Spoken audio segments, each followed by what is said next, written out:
নমস্কার বন্ধুরা, আমি শুভঙ্কর আর আপনারা দেখছেন শুভঙ্কর ভাইবস।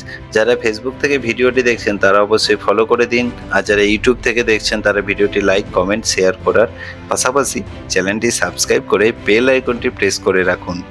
আজকের ব্লগটি একটি বড়সড় বিয়েবাড়ির ক্যাটারিং নিয়ে।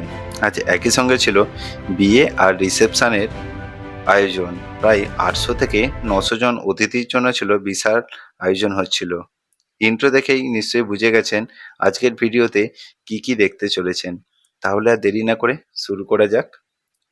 আমি কিন্তু পৌঁছেই প্রথমে ঘুরে দেখি অতিথিদের জন্য তৈরি করা বিভিন্ন ধরনের স্টল, যেখানে ছিল মোমো, ফুচকা, কফি স্টল। চারপাশে সুন্দর লাইটিং এবং ডেকোরেশন পুরো পরিবেশটাকে আকর্ষণীয় করে তুলেছিল। সন্ধ্যা নামার সঙ্গে সঙ্গে একে একে অতিথিরা আসতে শুরু করেন এবং পুরো অনুষ্ঠান প্রাঙ্গণ বেশ জমে উঠেছিল। আলো এবং লাইটিং দেখে অনেকেই কিন্তু মুগ্ধ। বেশ সুন্দর পরিবেশটাও লাগছিল, হালকা ঠান্ডা মেজাজ এবং সন্ধ্যার মুহূর্ত। এরপরে আমি ওখান থেকে ট্রাই করলাম সামান্য কিছু কফি আর একটু পকোড়া। এরপরে আমি চলে যাই ডাইনিং এরিয়ার দিকে। আজকের ডাইনিং স্পেসে প্রায় 140 জনে বসে খাওয়ার ব্যবস্থা করা হয়েছিল। সরাসরি টেবিল চেয়ার, সুন্দর সাজসজ্জা এবং উপরে প্যান্ডেলের ডেকোরেশন সব মিলিয়ে দেখতে অসাধারণ লাগছিল। আপনারা ভিডিওতে পুরো সেটআপটা দেখতে পাচ্ছেন।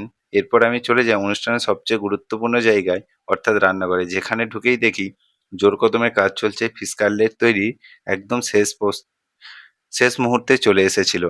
একের পর এক খাবারের আইটেম রেডি করা হচ্ছে।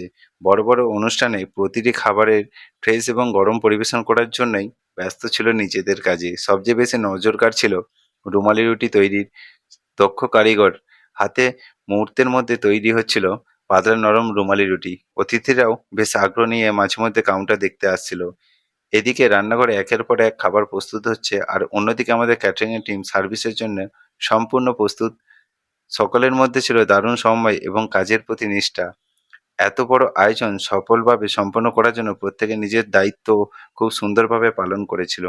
এরপর আমরা সমস্ত প্রয়োজনীয় সামগ্রী সাজিয়ে নিই এবং আজকের পরিবেশন আমরা শুরু করে দিই। পরিবেশন শুরুতেই কিন্তু বেশ সুন্দর পরিবেশ এবং সুন্দর মনোরম ছিল, কারণ একদিকে ছিল খাওয়া দাওয়া আর একদিকে চলছিল পরিষ্কার বা পরিচ্ছন্ন করার কাজ। কারণ সম্পূর্ণটাই আজকে অনেক বড় সিটের ক্যাপাসিটি ছিল। একদিকে দেখুন পরিষ্কারের কাজ চলছে আর অন্যদিকে খাওয়ানোর কাজ চলছে। প্রায় 3টে পার্টে আজকের এই 140 জনের সিটিং ক্যাপাসিটি আমরা ম্যানেজ করি। আশা করছি একটু অনেক ছেলেই থাকে। আমার ক্যাটারিংয়ে অনেক বেশি ছেলে থাকে, অনেকে দেখবেন একটু কম ছেলে নিয়ে কাজ করে, বাট আমার একটু ছেলের পরিমাণটা একটু বেশি থাকে, যাতে কাজ সুস্থ হয় এবং পাবলিক বা যে কোনো পার্টির বাড়ির কোনো অসুবিধা না হয় সেই দিকটা খেয়াল রেখেই আমরা সম্পূর্ণ কাজটা শুরু করি।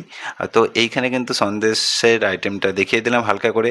আর এই ছেলেটাকে দেখতে পাচ্ছ অনেক ক্যাটারিংয়ে আমার দেখো, ও কিন্তু আমার ক্যাটারিংয়ে প্রায়ই কাজ করে আর বেশিরভাগই আমার ক্যাটারিংয়ে এরা কাজ করে। তো ভালো কাজ করে এরা, বেশ সুন্দর আমার কাজ পেলে এরা ভালোভাবেই কাজটা করে। তো আশা করছি আজকের ব্লগটা তোমাদের অনেকটা ভালো লাগবে। আর এরপরে আমি কিন্তু ওখান থেকে চলে যাই আজকের মেন জায়গা, যেখানে বিয়ে বাড়ি হচ্ছিলো, অর্থাৎ বিয়ের যেখানে কাজ চলছিল সেই জায়গায়। রিসেপশানটা ছিল অন্য জায়গায়, আমি একটু বিয়ে বাড়ির দিকে চলে যাই। এই ছিল ছেলে আর মেয়ে, অর্থাৎ মেয়ে আজকে ছিল এনাদের বিয়ে। তো বিয়ের দিকটা হালকা দেখিয়ে দিলাম, রিসেপশনের ভিডিওটা আমার কাছে নেই, তার জন্য আমি দুঃখিত। যদি ভিডিওটি ভালো লাগে তাহলে লাইক করবেন, বন্ধুদের সঙ্গে শেয়ার করবেন এবং কমেন্ট করে জানাবেন ভিডিওটির কোন অংশটি আপনাদের সবচেয়ে বেশি ভালো লেগেছে। আমি শুভঙ্কর, আজকের মতো বিদায়। ভালো থাকবেন, সুস্থ থাকবেন।